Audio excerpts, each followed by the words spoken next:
এটুকুই আমরা বলবো, আমরা সঠিক পথে আছি, সঠিক পথে থাকব। আমরা নিশ্চয়ই এই বর্তমান রাজ্য সরকারকে ডিস্টার্ব করব না। অহেতুক কোনো আন্দোলন ডেকে সরকারকে আমরা ডিস্টার্ব করব না। কিন্তু এটাও সত্য, আমাদের হাতে সময় খুবই কম।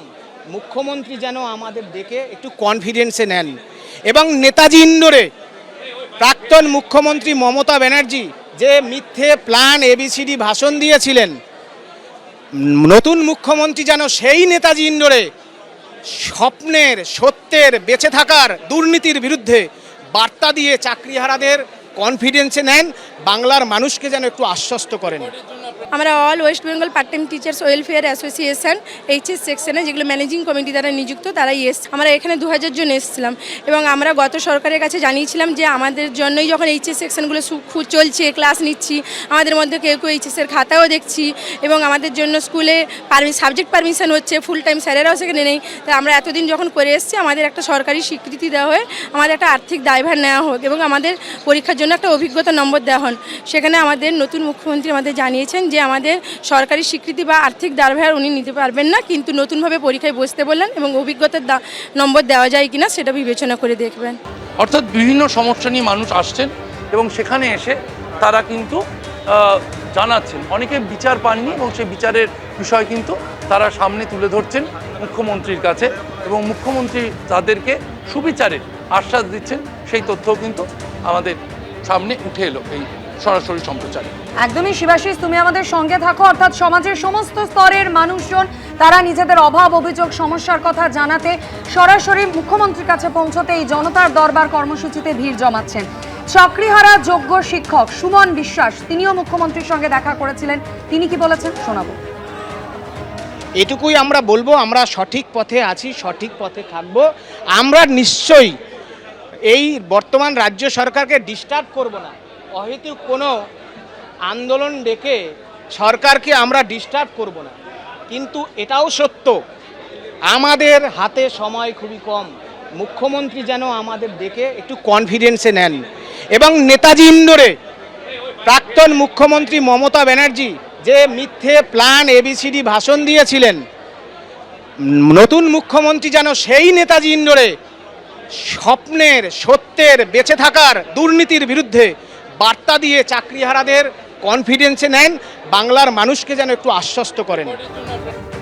অর্থাৎ আজ দ্বিতীয় সপ্তাহ জনতার দরবার, মুখ্যমন্ত্রী সেই কর্মসূচি চলছে বিজেপি রাজ্য দপ্তরে, যেখানে সমাজের বিভিন্ন স্তরের মানুষজন তাদের বিভিন্ন রকম অভাব, অভিযোগ, অসুবিধার কথা সরাসরি মুখ্যমন্ত্রীর কাছে পৌঁছে দিতে ভিড় জমিয়েছেন এই দপ্তরে।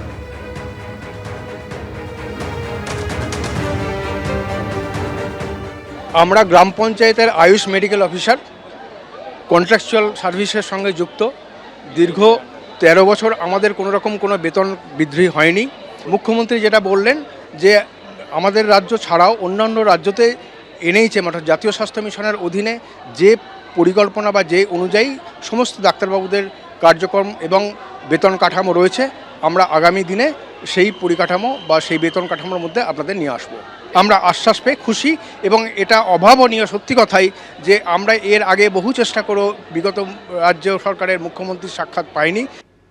তার একের পর এক ঠিকানায় কলকাতা পুরসভার নোটিশ। সূত্রের খবর, আইনজীবী মারফত চিঠি পাঠিয়ে পুরসভার কাছ থেকে সময় চেয়েছেন অভিষেক বন্দ্যোপাধ্যায়। চিঠি তারা পেয়েছেন বলে জানিয়েছেন কলকাতা পুরসভার কমিশনার স্মিতা পাণ্ডের বক্তব্য, 2 সপ্তাহ মতো সময় চেয়েছেন অভিষেক বন্দ্যোপাধ্যায়। কোনোটাই বেআইনি নির্মাণের অভিযোগ, কোনো সম্পত্তির আবার চরিত্র বদলের অভিযোগ। অভিষেক বন্দ্যোপাধ্যায়ের কোম্পানি ও তার পরিবারের সদস্যদের একাধিক ঠিকানায় 17টা নোটিশ পাঠিয়েছে কলকাতা পুরসভা। সূত্রের খবর, সেই নোটিশের প্রেক্ষিতে শনিবার অভিষেক বন্দ্যোপাধ্যায় আইনজীবী মারফত চিঠি পাঠিয়েছেন পুরসভার ডিজি, বিল্ডিং ও কমিশনারকে। চিঠিতে চাওয়া হয়েছে 10 দিনের সময়। 188A শান্তিনিকেতন বিল্ডিং, অভিষেক বন্দ্যোপাধ্যায়কে যে নোটিশ গিয়েছিল তার কোনো রিপ্লাই উনি করেছেন? সময় চেয়েছেন। কতদিন? সেটা 2 সপ্তাহ মতন সময় চেয়েছেন। দেখছি আমরা তো কালকে বিকেলের দিকে পেয়েছি, দেখছি। হরিশ মুখার্জি রোড, কালীঘাট রোড, প্রেমেন্দ্র মিত্র সরণি, পণ্ডিতিয়া রোড এবং ওস্তাদ আমির খান সরণির একাধিক ঠিকানায় অভিষেক বন্দ্যোপাধ্যায়ের আত্মীয় ও অভিষেক বন্দ্যোপাধ্যায়ের কোম্পানি লিপস অ্যান্ড বাউন্সের নামে পাঠানো হয়েছে নোটিশগুলো। কলকাতা পুরসভা 188 হরিশ মুখার্জি রোডের এই বাড়িতে নোটিশ দিয়েছে এবং এই নোটিশ দেওয়া হয়েছে লিভস অ্যান্ড বাউন্স প্রাইভেট লিমিটেডের নামে। পুরসভার নোটিশে বলা হয়েছে 7 দিনের মধ্যে বেআইনি অংশ ভেঙে ফেলতে। যারা এসব প্রশ্ন করছে কলকাতা পুরসভাকে জিজ্ঞেস করুন অবৈধ অংশটা কোথায়, জিজ্ঞেস করে আগে জিজ্ঞেস করে আসুন, তারপর আমার থেকে উত্তর নেবেন। আপনি স্পেসিফিক্যালি জিজ্ঞেস করুন কোন অবৈধ অংশ, যে অবৈধ অংশ মার্ক করে দেবে উত্তর আমার থেকে নিয়ে যাবেন। এই সাধারণত অভিষেক বন্দ্যোপাধ্যায়ের প্রপার্টিগুলো নোটিশ দেওয়া হয়েছিল, তার তো 7 দিন আজকে শেষ হচ্ছে 18 থেকে। ওনারা একটা চিঠি পাঠিয়েছেন, সেটার কি ভবিষ্যৎ বা কিছু কি টাইম প্রেয়ার করেছেন দেখছি আমরা। আজকে মানে হিয়ারিং অ্যাপিয়ার না হলে কি টাইম প্রেয়ার অ্যাকসেপ্টেড? হ্যাঁ, টাইম প্রেয়ার তো সবাই করতেই পারে। এরপর পুরসভার তরফে পরবর্তী পদক্ষেপ কি হয় সেটাই দেখার। অনির্বাণ বিশ্বাস ও অর্ণব মুখোপাধ্যায়ের রিপোর্ট, এবিপি আনন্দ। পানিহাটি পুরসভার 32 নম্বর ওয়ার্ডে পুকুর সংস্কারের নামে অপরিকল্পিত কাজের অভিযোগ উঠল। পাশাপাশি এলাকার পার্কে অসামাজিক কাজেরও অভিযোগ। ঘোলা থানায় ডেপুটেশন জমা দিয়েছেন এলাকার বাসিন্দাদের একাংশ।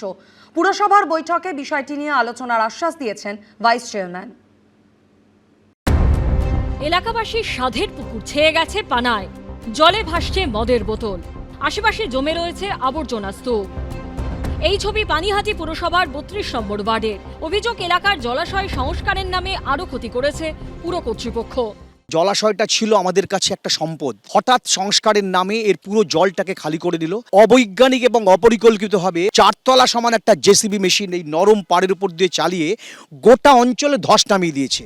জেসিবির চাপে এভাবেই আড়াআড়ি ফাটল ধরেছে রাস্তায়। পুকুরের গার্ডওয়ালের গা লাগোয়া রাস্তার একাংশ ভেঙে বসে গেছে।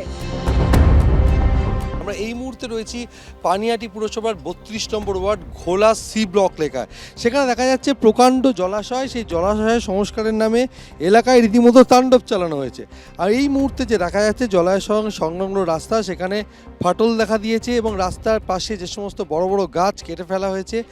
30 বছরের সব মোটা মোটা গাছ, সেই গাছ কেটেছে ভোরবেলায় অত্যন্ত অন্যায়ভাবে। হাটের 4খানা সিঁড়ি ভেঙে দিয়েছে। গোটা পুকুরটাকে আজকে একটা জলাশয়, বদ্ধ জলাশয়ে পরিণত করেছে।